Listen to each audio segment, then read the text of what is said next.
Welcome back. This year's free agency, there weren't too many star players switching teams. However, there were a lot of questionable contracts given out.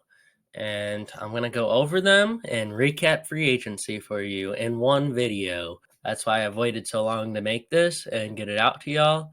But without further ado, we're going to get into it. This is also your friendly reminder to like and subscribe to my channel, and if you could, possibly share the video. Why don't we start with the guy who claims to poke bears, but forgot to specify he likes to poke teddy bears, not wild bears?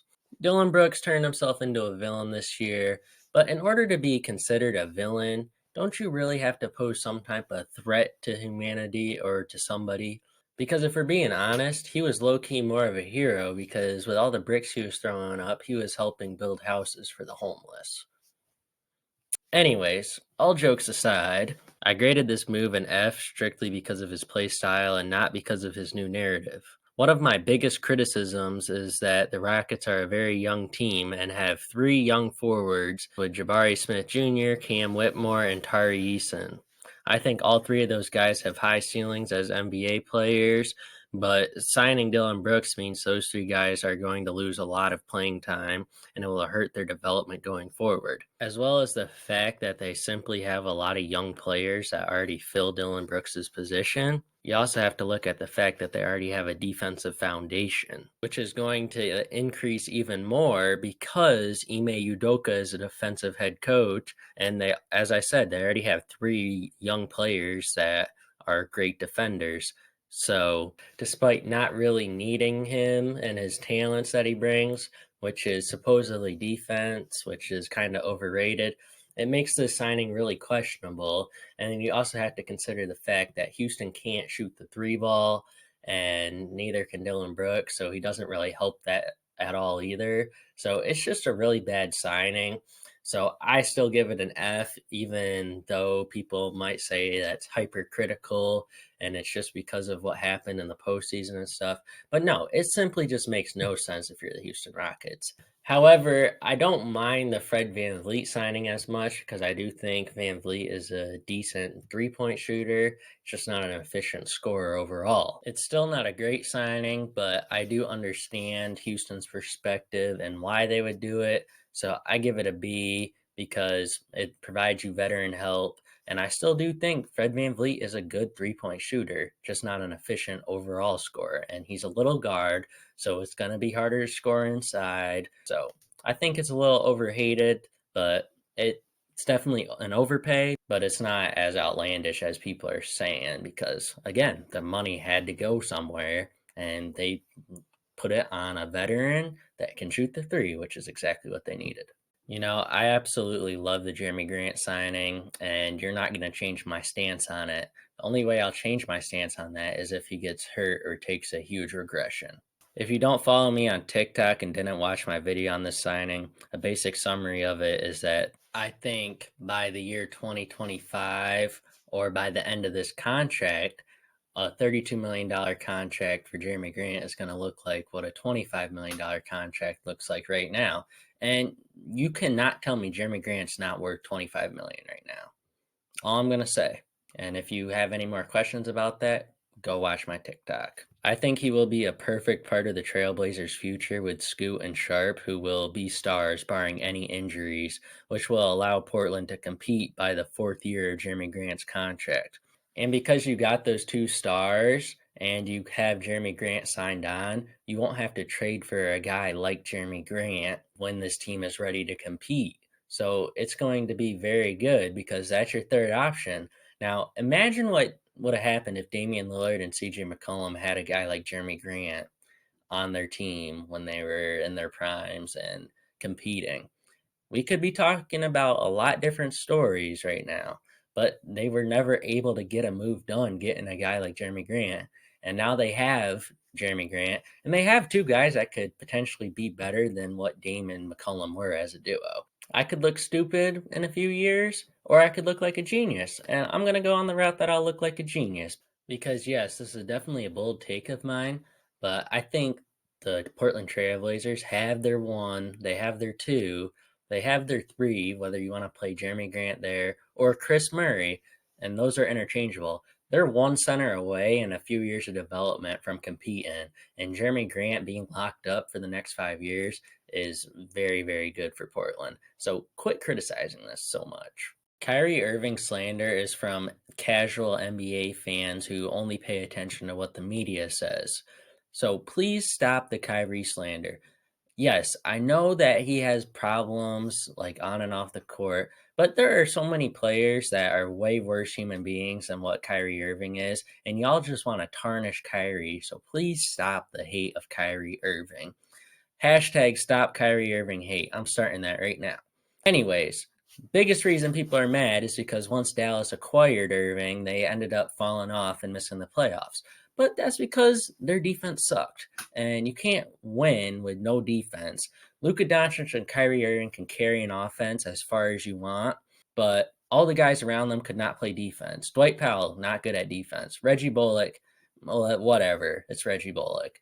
And then I don't even know who their starting four was, but I can tell you Dorian Finney-Smith was way better than him, and that their defense is gone. And in this offseason, the Mavericks just got Grant Williams, who was honestly the second best defender on the Celtics. Like, well, he wasn't the second. Actually, I'm kind of curious about that debate. But anyways, they just got him. Their draft was strictly focused on defense. They got defensive guys to plug around Kyrie and Luka, no matter which one's on the court. And let's be honest, one of them's going to be on the court at all times. And now that you got defense around them, those two can carry the offense. It don't matter. The Mavericks are going to be a contender. As much as it pains me to say it, they're going to be a contender next year. And don't you dare stop slandering him when Dallas is a finals contender and an NBA champion contender, because it's going to be large part due to what Kyrie Irving brings. And again, no more Kyrie slander, please. Max Strus to Cleveland was a good move, but I still desperately think that Cleveland needs to trade Jared Allen. But we aren't focused on that. Strus is going to be the starting three that Cleveland needed as a good 3-and-D option. However, Max Strus is a little bit overrated on the defensive side of the basketball, but I'm not really too concerned about it. I just needed to mention that. But this move allows newly re-signed Caris LeVert to just be himself, and he is a pure scorer off the bench, so it works out well. I'm a little mad at the Bucks because I think it's time to move on from Brook Lopez and explore cheaper options for Giannis's supposed 2 option, because Middleton has not been the same player since Milwaukee won. I know re-signing Middleton was probably a play to keep Giannis happy, at least I hope it was, but Brook Lopez on this team has just peaked in my opinion. Also, the Bucks made a really under-the-radar move by bringing in Malik Beasley, who is about 5 times better than Grayson Allen, so I really like that pickup. These moves kind of canceled out each other for me, but I'll just say that if Jay Crowder doesn't get minutes this year in Milwaukee, since you re-signed him after not playing him at all, I'm going to have a lot of beef with the Milwaukee organization. The Lakers had a successful offseason. I'm not going to argue with it, even though I don't like the Lakers. But I don't know why they would re-sign D'Lo to that contract. I get it. He was making $30 million last year. But if you can't be a consistent scorer around LeBron, AD, and all the other good players that the Lakers supposedly had last year, you do not deserve to make $18 million a season. So that's really my only criticism with Lakers free agency. I'm not going to focus too much because we all know they're winners and whatever. I love the Bruce Brown pickup for one big reason. That reason has a lot to do with how much I like the Indiana's team right now. They have Halliburton, who is a phenomenal playmaker, along with Buddy Hield and Miles Turner, who have so much value on the trade market. And let's just be realistic. Not one player has trade value outside of their first few years unless they are good NBA players. So those two are good NBA players. I also expect Benedict Mathurin to take a huge step next year as well. The only position that they have been weak at since trading Sabonis was the power forward position, and guess what? They didn't only draft one of the most NBA-ready power forwards this year. They didn't stop there. They finessed the Knicks and got Obi Toppin, who's a very good and underrated player. So considering all of that and the look of this roster now, I think that Indiana has a chance to be a top 4 team in the East next year, and at worst top 6, which would lock them in as a playoff team next year. Watch out for the Indiana Pacers next year. Don't let the media fool you. I get it. The Suns made a lot of moves and filled out the roster, but they're still getting bounced out the second round at best, simply because they don't have a floor general and they don't have any defense. Injuries also do exist, and they only have 3 players. Derrick Rose is perfect for Memphis because he isn't going to need to play a lot of minutes. However, his impact is going to be felt and shown. If all things health-wise works out for Memphis next year, once Ja gets back and whatnot, and Memphis becomes good offensively and can shoot the ball well, they're going to be very good next year, and you all should look out for Memphis because it's going to be a statement year for Memphis. I highly dislike Chicago re-signing Vucevic, but I guess it helps you keep a big because you do have 50 guards and 2 bigs now. Congrats. That's probably the only positive of you re-signing Vucevic. I'm glad you re-signed Coby White, though, because if you all recall, he was shooting the ball well in the play-in, so there's a lot of upside in that. However, this team still isn't a good shooting team. Actually, let me rephrase that. This team is probably the second worst shooting team, only behind Houston. And if we're being honest, it's simply just time to rebuild. Like, this team isn't going to be good. So as much as I like Javon Carter and Torrey Craig, those 2 moves and re-signing Vucevic and Coby White, those moves aren't going to put you over the top and aren't going to make you a contender. You'd be lucky to be a certified playoff team. So I'm lost on what Chicago's doing. Many people don't know who O'Shea Brissett is, but he was on the Pacers and he has now signed with the Celtics. He is going to be a good 2-way wing for them and is an underrated signing this offseason. Good replacement for Grant Williams. Minnesota Timberwolves finally got some guards. This has not been seen in the Anthony Edwards era because they're the exact opposite of Chicago. They have 50 bigs and like 2 guards. Toronto made some moves this offseason, but none of the players they brought in can shoot, and that has been their biggest weakness. And their kryptonite is DeMar DeRozan's daughter. So I don't know exactly why you signed a player like Schroeder or McDaniels, but I really don't know what you're doing here, Toronto. The Sixers picked up Mo Bamba and re-signed Montrezl Harrell, which most likely means Paul Reed might be gone. Either way, I wouldn't want to play Philly in the postseason next year because they have 2 of the peskiest role players in the NBA now with Pat Bev and PJ Tucker. They are going to be a defensive nightmare, and I hope they trade James Harden because I would argue that they could come out the East, but Harden and Embiid are always flop in the playoffs, so if they get any type of offensive production, they're coming out the East, but it doesn't look that way, so I wouldn't bet on it. But Cam Johnson was going to get paid a lot of money this offseason, and we knew it. It's probably a little bit of an overpay, but he is a great 3-and-D player that can take another step forward. Lonnie Walker is becoming a little overrated, but he fits exactly what Brooklyn wants to do, so I don't mind it. Dennis Smith Jr. is underrated, and he would have been the franchise point guard for the Mavericks if they never drafted Luka. Allow Dennis Smith Jr. to cook. Just let him cook, please. We should all know by now that if the Clippers get 1 healthy year with PG and Kawhi that's not in a bubble, they're going to win it all. Russell Westbrook is becoming so underrated, but he is a first ballot Hall of Famer. I don't know how a first ballot Hall of Famer can be this underrated, but we're seeing it. But Russell Westbrook allows the Clippers to, if they only have one of PG or Kawhi, they can still compete and they could still win it all.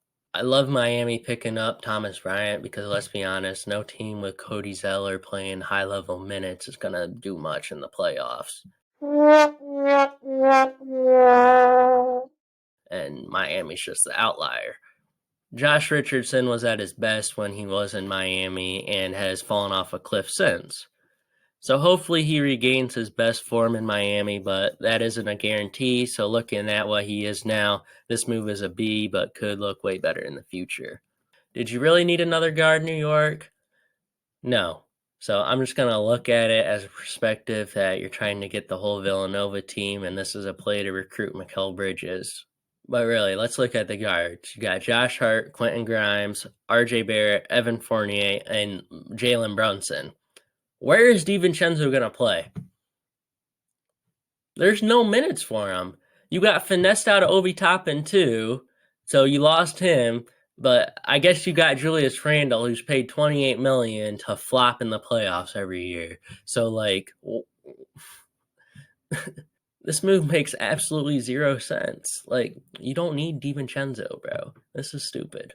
And because this is the end of the video, These are the teams that either didn't make a signing or didn't make an impactful signing. I also didn't add anyone like the Hawks because they extended DeJounte Murray and that was their only move, but they still would have had Murray on the team next year regardless, so it doesn't change anything. I'm interested to see where Bol, Christian Wood, and Kelly Oubre are going to end up as well, but they don't get their own video. They're taking too long to sign, so they're not going to be in this video. But this video took a long time to make and a long waiting time. And I know it's one of the last free agency videos out, but I tried to cover every team that I could in it. So if you could please like it, subscribe to my channel if you haven't, and also share the video. Get my name out, please. It would mean a lot. But that's all I have for you. Hope you enjoyed. And as always, it's been Bold Hoops with Jay Hoopa. Bye.